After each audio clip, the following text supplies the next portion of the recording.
Well, a very good evening, everybody. We're half a second late here because we're busy chatting. This is ZL2 Romeo Cuban. Oh, no, it's not. It's not even that. Goodness, better get the brain in action, hadn't I? This is not the handnet. This is Golf Harbour Radio, ZMH286. And we're suffering from cabin fever, really, because David and I have been sitting here in torrential rain today, and the power was off for 4.5 hours. So it's been a sort of a different day here in locked down Auckland. And it's very miserable still, 15 degrees. You would almost think it's back to winter. About 5 knots from the south. I think it's a lot worse out there. We're a bit protected from the south-southeast. But yes, just 100% cloud, misty rain, 1016.7.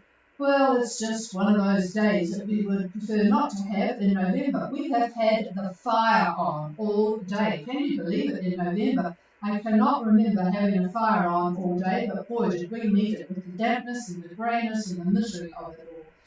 Anyway, one of the things I had plenty of time for today was to keep chasing up the quarantine period for people like yourselves up in Fiji who are coming home to know what it will be like, because as I mentioned last week, for those flying in from November the 14th, the period of quarantine will be hard.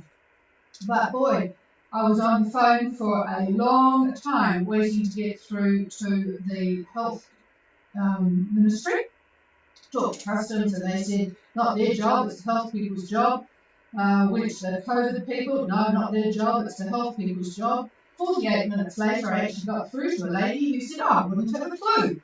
So she gave me an email address to use. So I am on the job, and hopefully, sometime tomorrow, we will get somebody moving on the plight of people arriving by sea and whether they will have confirmation that the quarantine time will be halved to the 7 days that people flying in will have.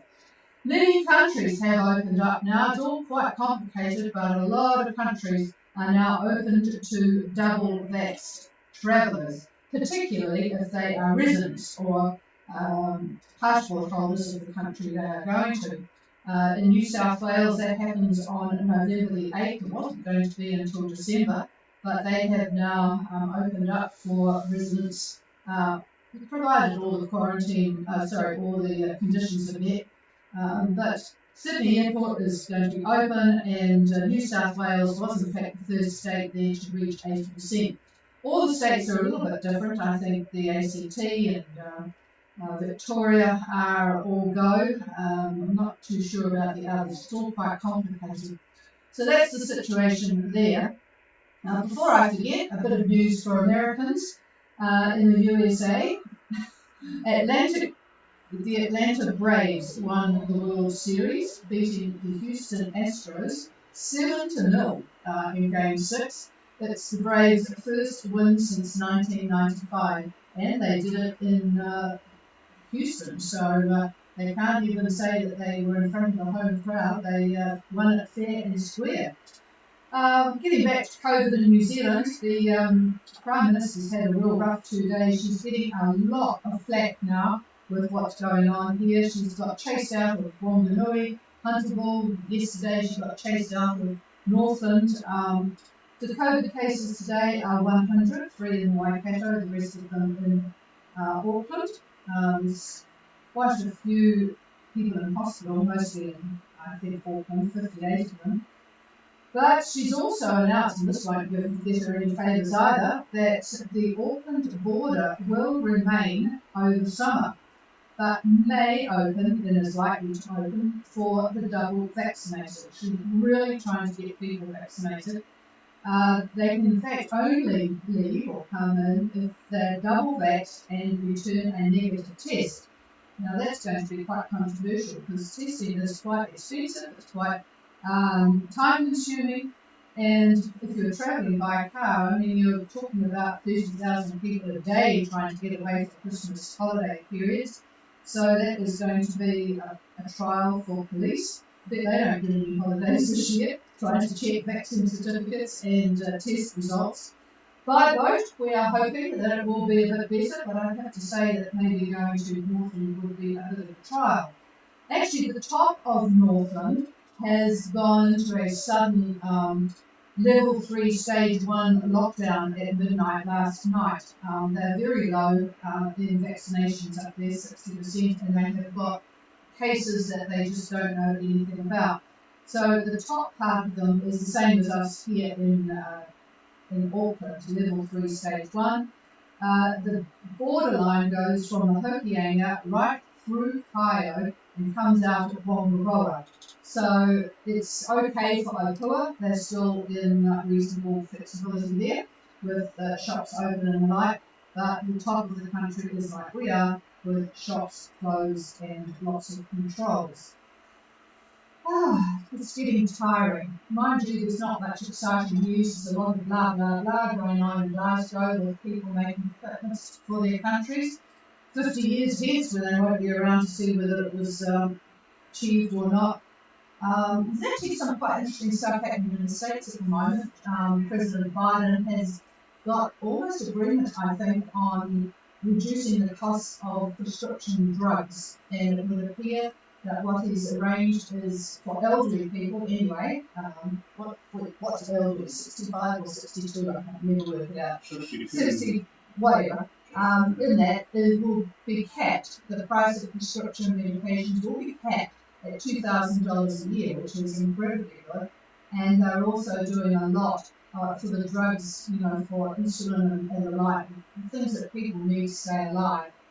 They are working to really drop the price of that. So that looks as if it's going through. So that will be quite a good thing for those Americans. Okay, well, we haven't got too many people coming to New Zealand at the moment, thankfully, in this grim weather that we have got. Our Tanga is at 31 and almost at the date line, still on the right-hand side of the date line, but fortunately it's slowed down. Must have heard David saying, slow down, Joe, because they've now slowed down to 2.7 on a southwest course with about 21 knots of northwest wind. So that will enable, I'm sure David's going to talk about that. Are you going to talk about that? Yeah, he's going to talk about that. So that will be a good move to let everything go by. While the mare is a bit further behind at 30 south and 178 west. He's still going up fairly fast, 7.4 and 247. And he will meet the beast going in the opposite direction. That Tanga and the beast, I would like to know if they actually saw each other. Past each other this morning. God knows where Argo is going. Maybe he's going to Australia. Argo is at 2046 and 17057 east, heading on a southwest course, 5 knots, 243 it is, with light southeasterlies. Maybe they're just messing around and sort of going to do their 12 days to get to New Zealand, waiting for all this weather to pass. But we'll keep an eye on that. And that's about it I've got for boats, because everyone must have decided that our weather and what's going on here is not for them. So we haven't got anyone looking close by. We've got Harbour still on their way to British Polynesia, trucking along there. So yeah, not an awful lot to report unless anyone wants anything in particular from any of the boats on the AIS. So I'll pass it to David, who's got plenty of weather to talk about. God, this is shocking November weather. Here he is. Yeah, it's a pretty miserable day, that's for sure. So good afternoon from the weather desk.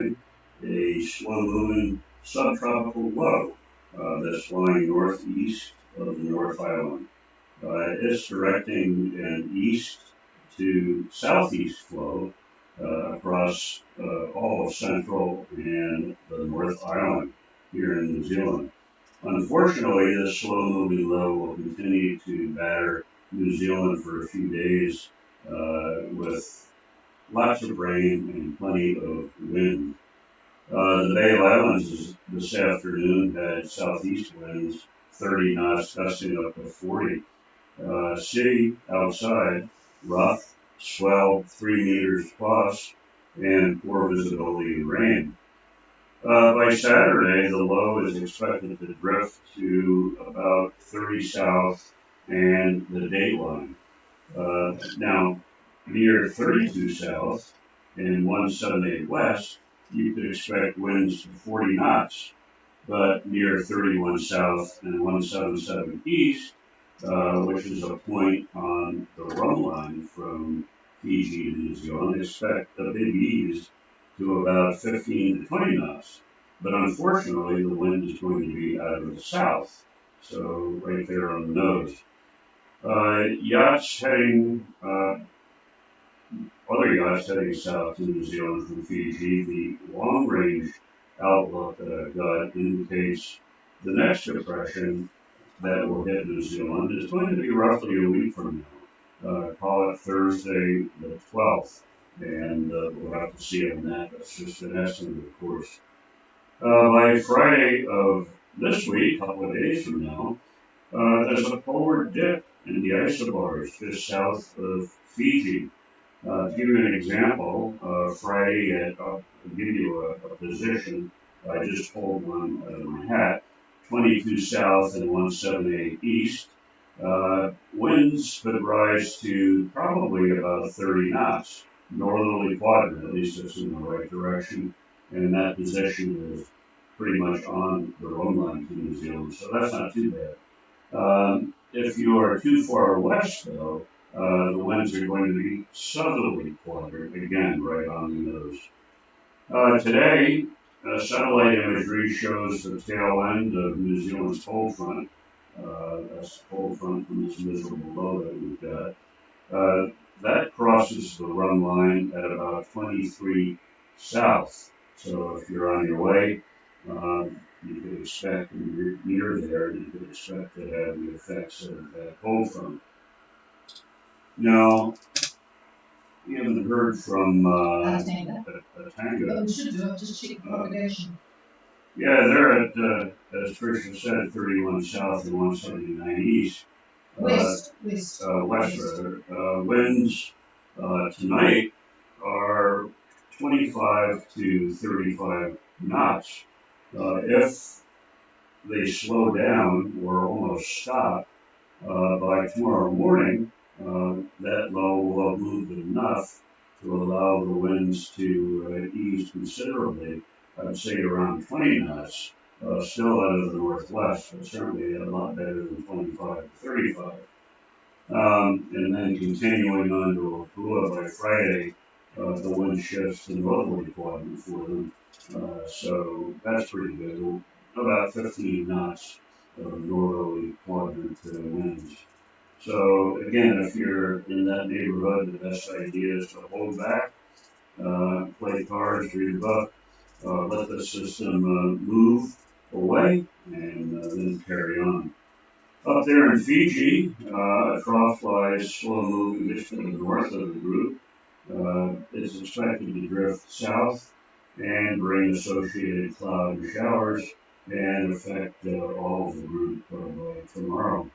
Winds expected to be 10 to 15 east to southeast, rising to 15 to 20. That's later today, and that'll be into tomorrow as well. And moderate southwesterly swells should prevail as well. And by Friday, I see north to northeast winds for the group. That'll be about 15 knots. Kendavu, though, a little bit stronger, I'd say about 20 knots, maybe a little bit higher for Kendavu. So that's quite a bit of information, and you'll probably say I'm glad he's done, because I am. So here's Trish. All right, well, there you are. He's been busy looking at weather all day because we haven't had much else to do. All right, is there any Maritimes out there who would like to say hello? Please call now.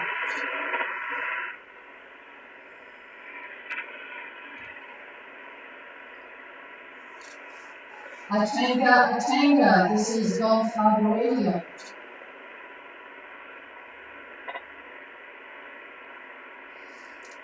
We should be able to have copied them because they are, I just checked the, well, if you believe the propagation tables, it's sort of a bit like having weather models, isn't it?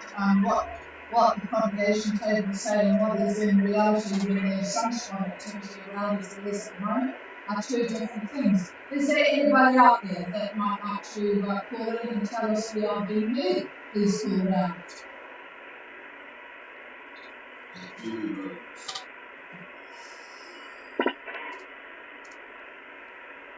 ahead, this is Gulf Harbour Radio on the ATM.